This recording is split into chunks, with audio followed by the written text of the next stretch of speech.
Before we get started, I just want to say that these videos, they actually take kind of a long time to make. So if you want to help me out, smash that like and subscribe button below, because it really goes a long way to helping. Thanks guys, and enjoy!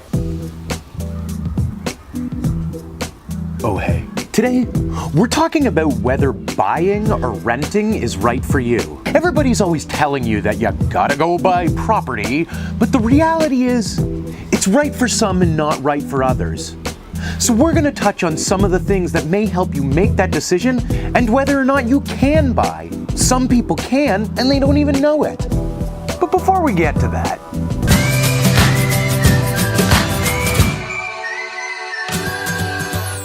welcome to the game show Buy or Lease, the game show where we determine whether you should buy or lease. It also takes place outside for no real reason.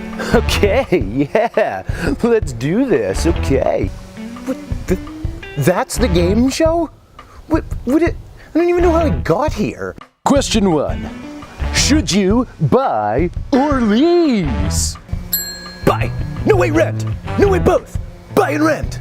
That is correct. That was the answer. That was the correct answer.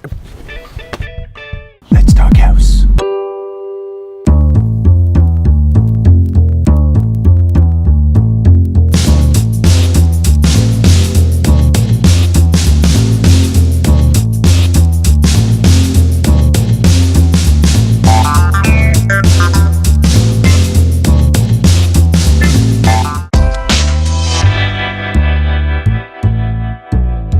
So much hubbub these days about whether you should buy or lease, and there's people out there who are always telling you, you've gotta buy. That's not always right, and times are changing.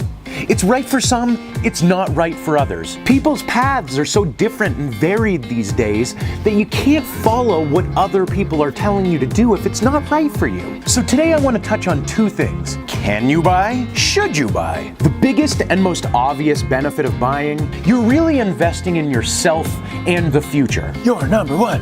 You're number one. I'm number one. Yes, we know.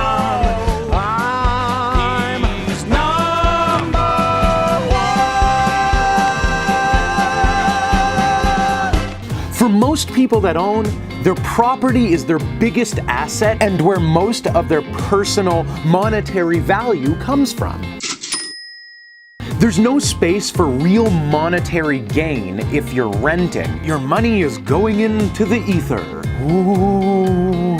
Depending on your down payment, you can actually make it so it's cheaper month to month to buy than it would be to rent a similar property. The larger your down payment, the less your monthly costs. Here's another good thing about buying. Your payments are going to be going down over time as you pay your mortgage off. The other big thing is on a personal level.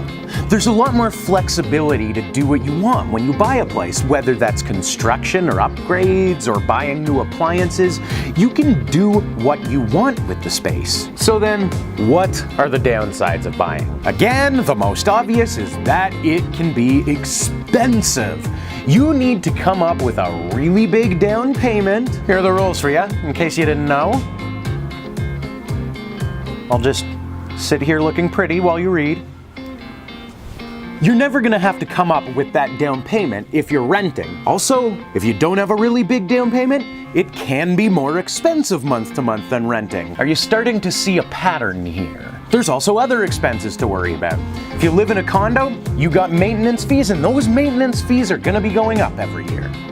That's something that you really can't control. There's also just a tremendous amount of responsibility. You've got bills to pay, you've got to fix things when they break, and you've really got to maintain your property all on your own. Ooh, scary. The first thing I'd recommend doing is giving your bank a call.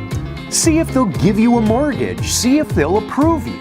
But this all ties into should you buy. Just like there's people that can and don't know it who should be, there's people who can but shouldn't be. It really, really requires you to take a deep look and assess whether or not you can do it now and in the future.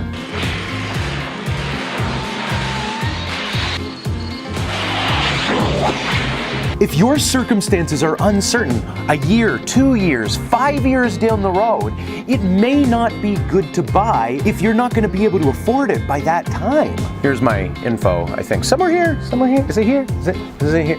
Let's just, you know what? Let's just put it right on over my face. It's not that pretty anyways. See you next time.